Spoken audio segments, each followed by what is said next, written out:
Неге отбасында раздраженность жылдан жылға, күннен күнге, айдан айға өсе береді? Өйткені мынандай ғой, мысалы жігіт пен қыз жүріп жүрген кезде қандай подход болады? Ой гүлді береді, неше түрлі жаңа көлікпен алып шығады, ресторанға апарады, кафеға апарады.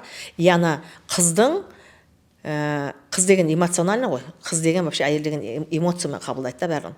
И соның эмоциясында уже иллюзия создается, то есть қиял әлемі. Всю жизнь менде осындай болады деген әңгіме болады да. А жігітте қандай болады? Ол ойлайды, что она такая паинька, что ол прям сондай өмір бақи, әшейін күліп қойып отырған кезде. И нағыз скандал басталады, когда үйленген кезде. Поэтому отбасылық жаңа трение дейміз ғой, бізде 3 жыл олар бір-бірлерін зерттейді. 3 жылда егерде бір-бірін түсінетін болса, түсініп, ана адамның қандай энергияда жүрген, оның қандай жағымсыз қылықтары бар екен, түсініп, соны қабылдаған кезіне ол отбасын сақтап қалады. Но когда адам ожиданиямен өмір сүрген кезде, ожидайды да, мен өзгермеймін, пускай ол өзгерсін, пускай ол менен кешірім сұрасын. Все время же ожидание, сол ожидать еткен кезіне ол бүткіл энергиясын жоғалтады. А солай өмір сүріп жатқан қаншама отбасы бар қазірші? Өте көп. Который 20 жыл ожидать етіп, 25 жыл ожидать етіп, и ажырасып кеткендер бар. Потому что ол күтіп отырды да ананың өзгергені. Неден бастау керек? Өзіңнен бастау керек те өзгерісті. Одан күтпеу керек. Ол өзгермейді, потому что оны Құдай солай қылып жаратты. А біздің санамыз оны түсінбейді. Прям бар ғой, бұл осындай тақырып, что әйелдер особенно. Әйелдер прям күйеулерін өзгерткісі келеді ғой. Күйеулері прям әйелдерін өзгерткісі келеді ғой. Сол моментте олар минусқа кетеді. Екеуі де ожидать етеді. Ожидание реальностьпен не совпадает. И ана жақта басқа әйелді еркек көреді, что ол такая прям супер-пупер. Но это тоже иллюзия ғой. А сен қаяқтан білесің? Содан кейін мынандай мақал бар ғой. Ана көршінің тауығы қаздай, қатыны қыздай болып көрінеді дейді ана еркекке. На самом деле ол сенің роднойың да. Ол сенің роднойың, просто бұл жақта оның энергиясын жақсылап тұрып түсініп алу керек. И оны өзгертуге не надо пытаться. Самое энергозатратно, когда сен басқа адамды өзгерткің келеді. То есть қасындағы, қойындағы жатқан жұбайыңды сен өзгерткің келеді. Это самое энергозатратно. Прочувствуй, что она хочет, не ол қалап тұр бүгінгі таңда.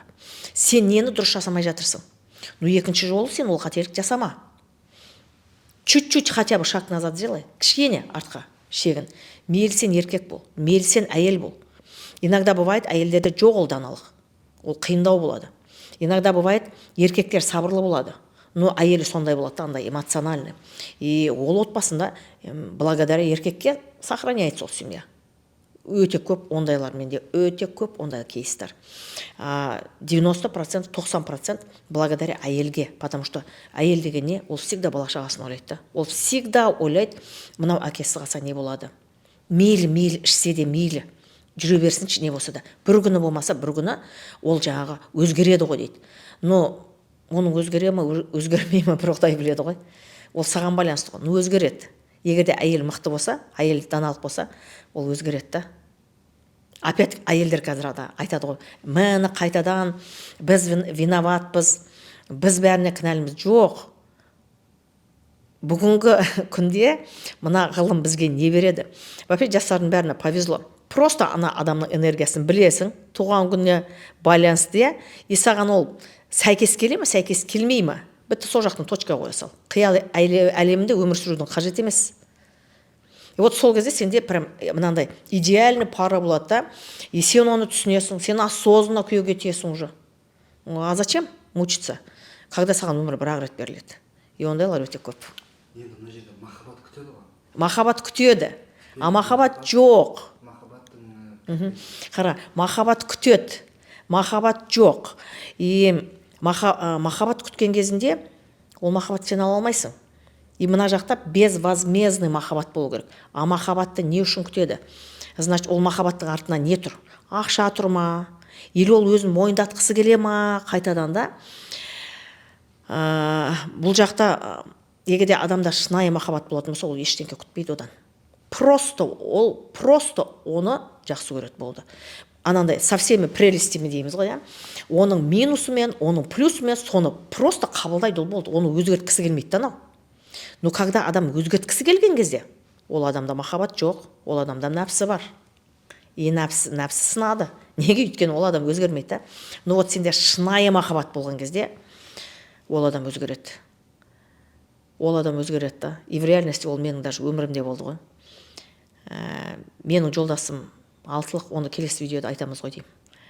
И оның настолько шыдамдылығы, мына біреу 6-лықтың біз ана даналығы дейміз ғой. Я жас күнімде мен қырсық болғам, тоже эмоциям өте жоғары болған, потому что мен 9-лықпын, ол 6-лық.